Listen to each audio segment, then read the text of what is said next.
Judges. Judges 1. After the death of Joshua, the people of Israel inquired of the Lord, "Who shall go up first for us against the Canaanites to fight against them?" The Lord said, Judah shall go up. Behold, I have given the land into his hand. And Judah said to Simeon his brother, Come up with me into the territory allotted to me, that we may fight against the Canaanites. And I likewise will go with you into the territory allotted to you. So Simeon went with him. Then Judah went up, and the Lord gave the Canaanites and the Perizzites into their hand, and they defeated 10,000 of them at Bezek. They found Adoni-Bezek at Bezek, and fought against him, and defeated the Canaanites and the Perizzites. Adoni-Bezek fled, but they pursued him, and caught him, and cut off his thumbs and his big toes. And Adoni-Bezek said, 70 kings with their thumbs and their big toes cut off used to pick up scraps under my table, as I have done. So God has repaid me. And they brought him to Jerusalem, and he died there. And the men of Judah fought against Jerusalem, and captured it, and struck it with the edge of the sword, and set the city on fire. And afterward the men of Judah went down to fight against the Canaanites who lived in the hill country, in the Negeb, and in the lowland. And Judah went against the Canaanites who lived in Hebron. Now the name of Hebron was formerly Kiriath Arba. And they defeated Sheshai, and Ahiman, and Talmai. From there they went against the inhabitants of Debir. The name of Debir was formerly Kiriath Sepher. And Caleb said, He who attacks Kiriath Sepher and captures it, I will give him Achsah, my daughter, for a wife. And Othniel, the son of Kenaz, Caleb's younger brother, captured it. And he gave him Achsah, his daughter, for a wife. When she came to him, she urged him to ask her father for a field. And she dismounted from her donkey, and Caleb said to her, What do you want? She said to him, Give me a blessing. Since you have set me in the land of the Negeb, give me also springs of water. And Caleb gave her the upper springs and the lower springs.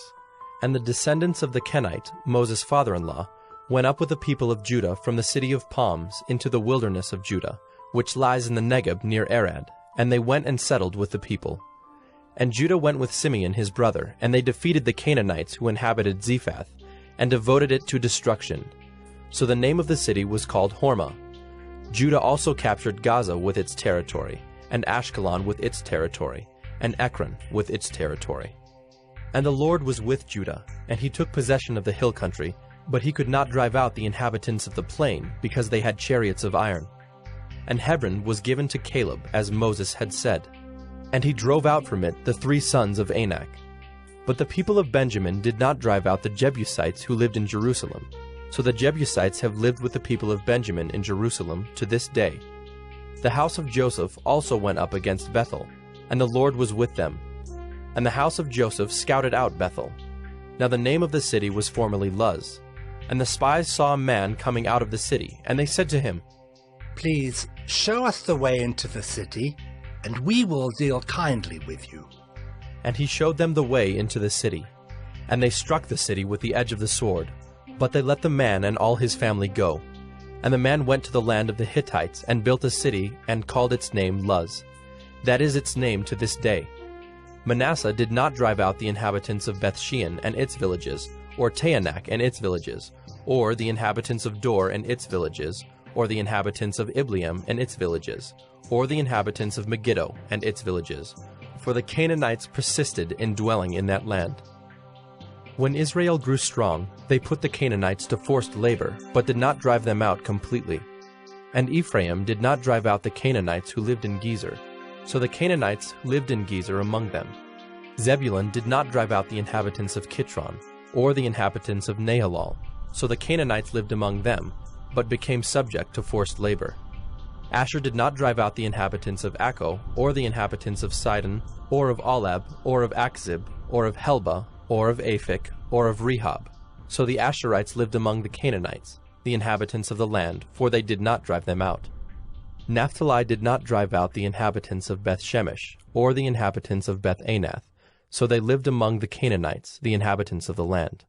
Nevertheless, the inhabitants of Beth-Shemesh and of Beth-Anath became subject to forced labor for them. The Amorites pressed the people of Dan back into the hill country, for they did not allow them to come down to the plain. The Amorites persisted in dwelling in Mount Heres, in Ajalon, and in Shaalbim, but the hand of the house of Joseph rested heavily on them, and they became subject to forced labor. And the border of the Amorites ran from the ascent of Akrabim, from Selah and upward.